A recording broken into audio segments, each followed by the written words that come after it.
If you've listened to my last episode about how anxious attachment is actually stuck masculine energy, you're going to love this one. Today I'm sharing part 1 of tiny feminine micro habits that help me to rewire my anxious brain. These are not big life changes, they are tiny shifts how to do things, not what to do. And trust me, they do really work, because anxious attachment is all about control. You can't feel your way into safety when you're in control mode and when you can't really feel safe. So safety comes from letting go and softening and trusting, detaching from time and outcomes, and detaching from what you want your partner to do, how they show up, and relaxing into your feminine energy. And that is all about what we're talking about today in micro moments and shifts. And when you step back and breathe and let life move through you instead of trying to manage it all, because that's exhausting. That's when your nervous system finally can exhale and arrive, and then you can actually receive love. And if you're new here, I'm Yula. I'm the Anxious to Secure coach, and welcome to the Anxious to Secure podcast. And I'm so happy you're here. Disclaimer, I'm not a therapist or doctor. This content is for informational and entertainment purposes only. It's not intended to diagnose, treat, or heal any mental health condition. If you're in an abusive relationship or dealing with severe mental health challenges, always seek professional advice. Habit number 1, slow down physically. I used to rush everywhere. Quick movements, always in a hurry, even when I had nowhere really to be. I don't know about you, but I come from a smaller town, and even there I was always in a rush. And when my mom was kind of slowing down, I was like, come on, mom, we have to go, time is precious, time is money. When I moved to London, everyone is even more on a rush. And I loved this it was kind of really me. But you teach your nervous system that if you're rushing, you're, running away from something. This is your panic mode, that there's danger behind you, literally. So I taught myself through actions, through washing, through multitasking, that I am in danger, that I'm not safe. This is my fight or flight mode. This is also showing up in relationships. So chasing approval, wanting connection, wanting to talk things out in that moment. So then I made this little shift. I started to walk slower and breathe deeper, letting my body set the tone for safety. So the nervous system doesn't distinguish between the danger of I'm late for a meeting. Slowing physically movement signals also safety in the brain in general. Over time, your body learns we are safe now. And for an anxious attachment style, this is really, really important. You start shifting out of this fight or flight energy, this masculine controlling energy, and learn to activate your rest and digest, this really feminine, receptive energy. And you slow down your heart rate, and you're teaching your body that you're not running from a tiger or from a bear. So next time when you realize, hey, I'm rushing, my body's in this very activated state, to just slow down, even if it's just like 10% first, maybe 30%. Feel your feet on the floor. And if you're always late, just get up out of bed a little bit sooner. Get to bed a bit earlier as well. And everything will become more of like a little bit of a slower pace. This will do everything for your nervous system and for your safety, and to regulate into a more like a, parasympathetic state. Micro habit 2 is release the control of others. Hear me out.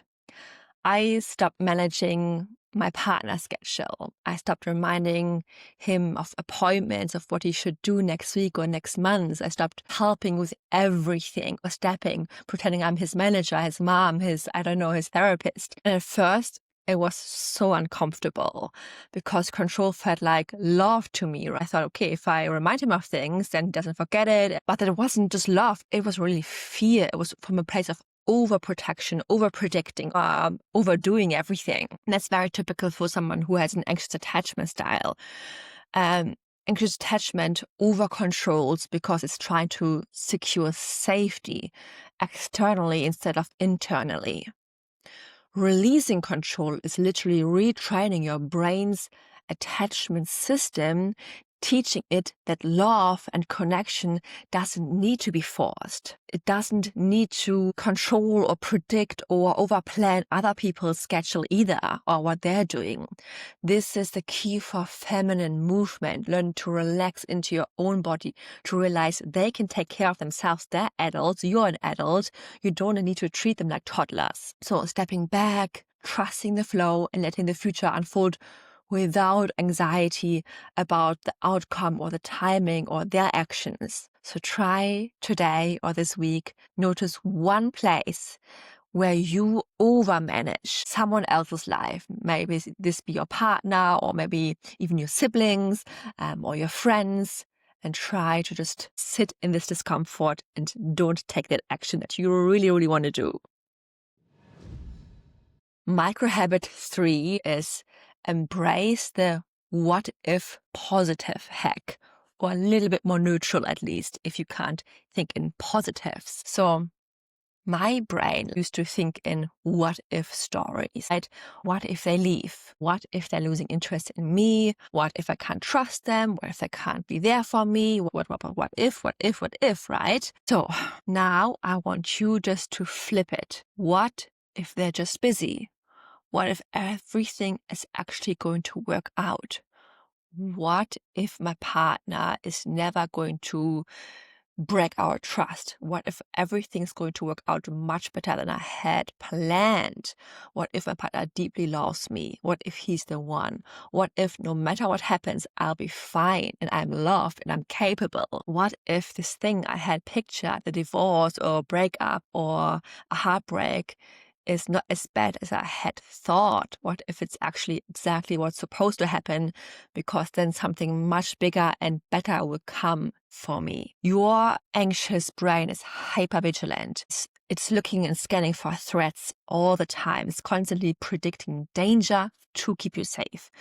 And if you are imagining positive scenarios, or the way that you can handle the bad ones or neutral ones, it's reducing this automatic fight or flight response. It's teaching yourself, you know what, the future is not just bad, and maybe you can handle the future. And this is huge, because you're teaching yourself through imagining future scenarios that you can handle those things, that maybe not everything is going to be bad. Because in truth is, your brain can't tell the difference between imagining scenarios and what's actually happening in reality. So every time when you have a negative what if thought, your brain thinks it's actually happening right now. So it's so key to flip the script into either a positive future thought or a neutral one, or a way of, hey, this is my fear, but this is how I can handle it. Next time when you have this what if loop and you're spiraling into this anxiety downward loop, try to spiral upwards, or at least spiral into a neutral place of, hey, you know what if I can actually handle it? What if it's not going to be that bad? What if it's exactly meant to happen this way, and it even makes me stronger? Now, micro habit 4 is use your voice in new ways. So I started humming in the shower. I started humming when I did the dishes, when I wake up in the morning, especially when I'm alone, when I'm anxious, but also when I'm just safe and happy. And this is teaching yourself as well that you're safe. A sign actually that you are in this regulated, grounded place, and this parasympathetic energy is when you're actually humming and singing, when you're light. So if you hum, you're actually regulating yourself in the moment, singing and swaying as well, and making little sounds, because this sounds very silly, but this is literally magic for your nervous system. Like vocal vibrations stimulate the vagus nerve, which then activates the parasympathetic nervous system, this rest and digest. So this is why I'm doing this, just during the day, very consciously. This is a very simple, nervous system strategy and little hack you can do when you're on the way to work, when you're getting your kids ready, and you don't have to do this big routine in the morning to journal or to do this huge nervous system reset. You can do this anywhere, anytime, and it literally teaches yourself and your nervous system that you are safe. If you have an anxious attachment style, this is really the key here. You physically feel calm and more receptive over time instead of just tense and controlling and in your head and worrying about what your partner says and needing reassurance and validation. So try this: humming, singing, even swaying when you make a coffee, when you get ready, when you're brushing your teeth in the morning, or at midday, after you had lots of stressful things going on, when you're at work. Yeah, over time, it will regulate yourself more and more. So micro habit number 5, I can recommend to step more into your feminine energy, into your more relaxed energy, is to shift your physical activities as well. So I realized my workouts were really fueled by fear. And maybe you can relate to this as well. Like, I used to think if I just don't work out harder, I'm not enough.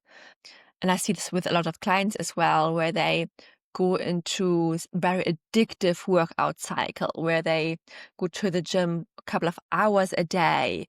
And this can be addictive as well. And you might think, hey, this is the best addiction in the world, better than, alcohol or food or even work. But if this is coming from the energy of like, I have to, or I'm not good enough. And if you skip a gym run because you're not feeling good or something happened, you feel completely not good enough and drained and low and are very grumpy, and you're beating yourself up. That is not healthy either. Anything that is coming from this energy of like, I have to fix myself. If I don't do it, I completely feel like crap.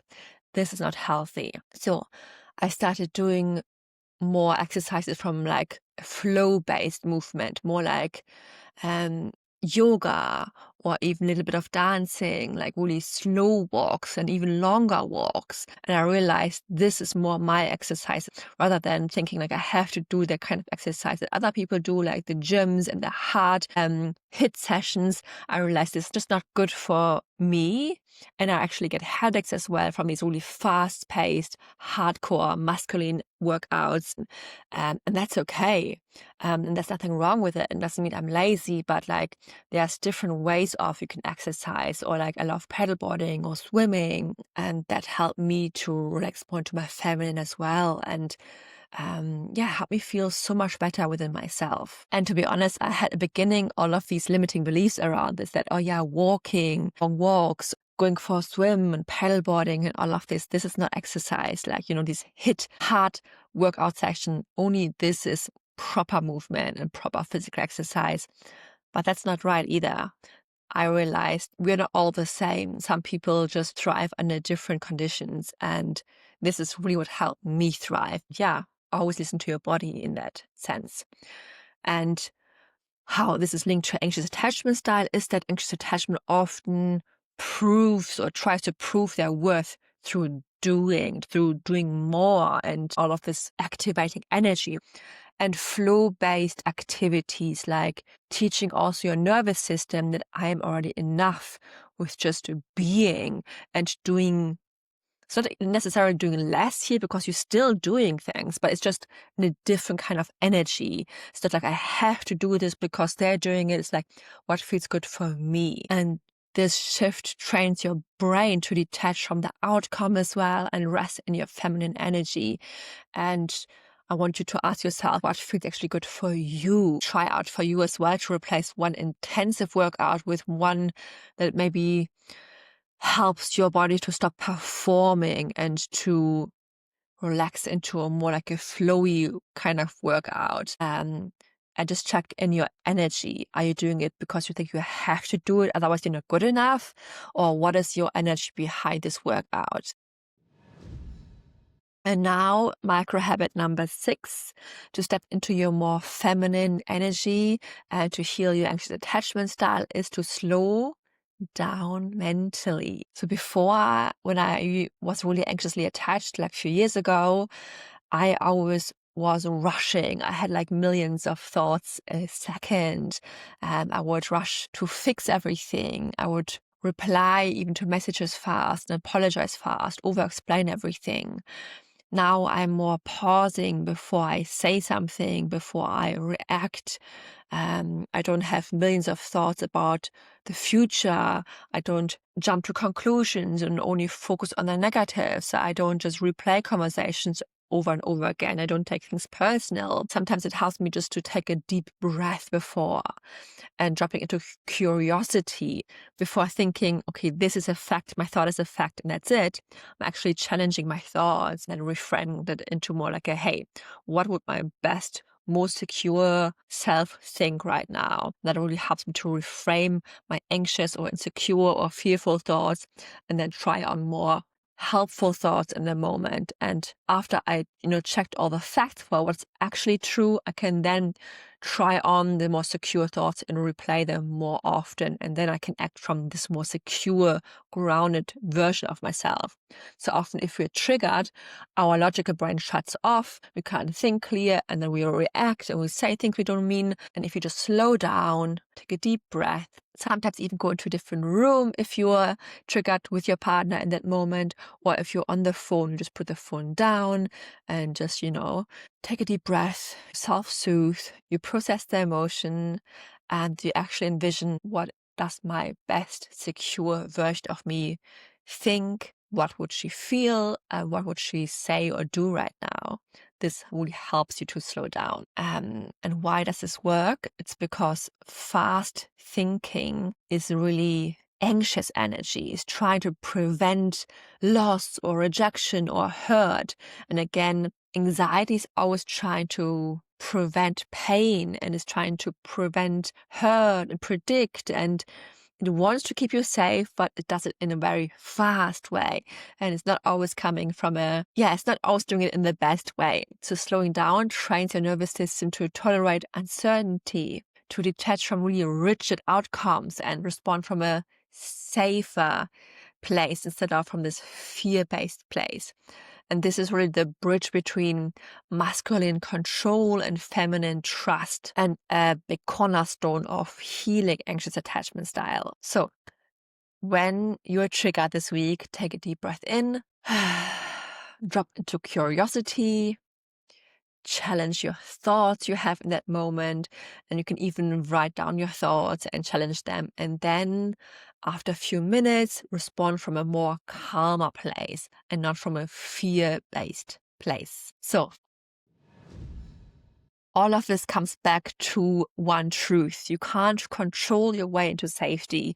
When you detach from time, from outcomes, from needing things to happen right now, you step into this feminine place. And there will be a part 2 where I give you more micro habits and we'll dive into the emotional side of things as well, letting go of perfectionism, embracing vulnerability as well, and fully receiving love.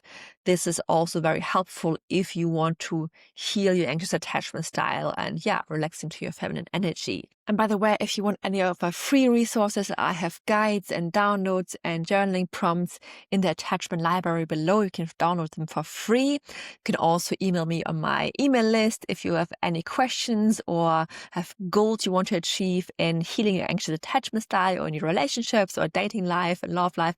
I'm so happy to connect with you, share my personal stories, and I would love that. If you do want to get more help from me, may this be through my text and talk program, so I can guide you and coach you through WhatsApp.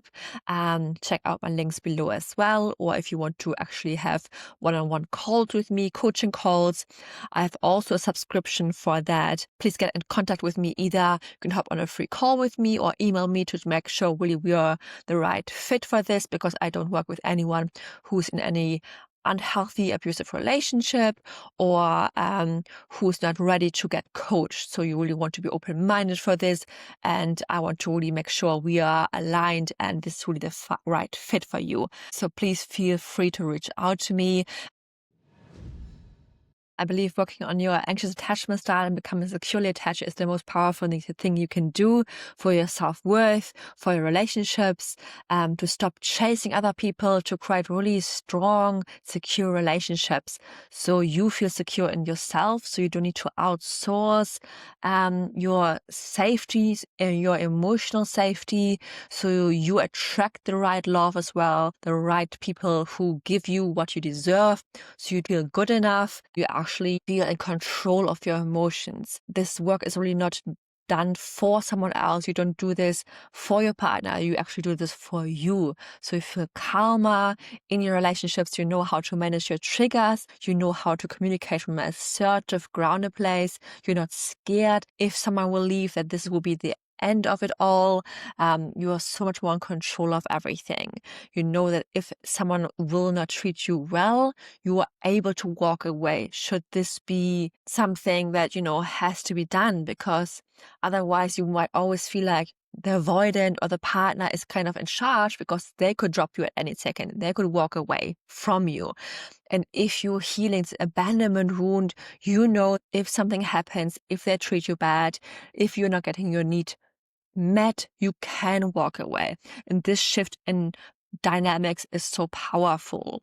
So becoming securely attached is, for me, really so important for your self-esteem. It can create this huge ripple effect in your relationship with your avoidant partner if he's actually a good one. And truth is, lots of anxious attachers are actually with a good one, but they are not able to receive their love in that way. They think because they don't get reassurance 20 times, maybe they get it like 5 times, but they're not able to receive it in that way, because if you don't feel good enough within yourself, if you don't feel safe emotionally, no matter how many times your partner tells you you're amazing and you're loved and they're with you, you can't really receive it until you fully feel you're safe and you're loved and you're lovable and you deserve the world.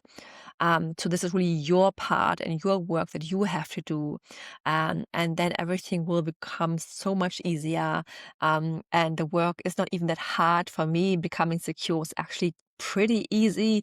And I have actually lots of clients who even said, you know what, I thought this was this huge, hard, difficult work, but it's actually fun as well. Once you discover your limiting beliefs and see how everything shows up in your life, it's like, okay, that's why I had these thoughts and attracted these people, because of this belief and this core wound, and everything falls in place and it makes so much sense. And from this place onwards, then we can really change our limiting beliefs. We can find a routine to rewire our anxious brain, and create a routine for your anxiety. We can then challenge our beliefs. We can then meet our needs in independent ways, and then learn to communicate in a way that is coming from a grounded place. And then if you're in a relationship, you can see, does this needle move with our partner eventually? And is there a change? If the needle doesn't move, okay, then at least we know we've tried our best to show up from our place, from our most grounded, relaxed place. Anyway, be excited for the next episode. If you do want to reach out with me through sharing your story, through seeing what you would recommend for yourself, what I would tell you what your steps are in your healing journey, how you can become securely attached, or if you want to just work with me via text and talk, so WhatsApp coaching or video calls, reach out to me, or my mini courses. They're all linked below. And I'm so happy you are here doing the work. You can be so proud of yourself. And again, there's nothing you have to fix or heal about yourself. There are just certain patterns we need to unlearn, because all of these are protective strategies our brain has learned to do when we were younger, to feel safe and to feel lovable. But, our worth is untouchable. You just need to learn to realize, hey, what? You are already perfect and lovable. And there are just things we can do more to step into this more grounded and relaxed and, protective. And there are more things we can do to more regulate it and relax and actually do less instead of doing more and more. I'm rambling now, so I'm going to stop. See you next time. Lots of love, Hula. Bye-bye. Remember, change your relationship starts with you. Thought by thought, action by action, and now episode by episode. Lots of love, Hula. Bye-bye.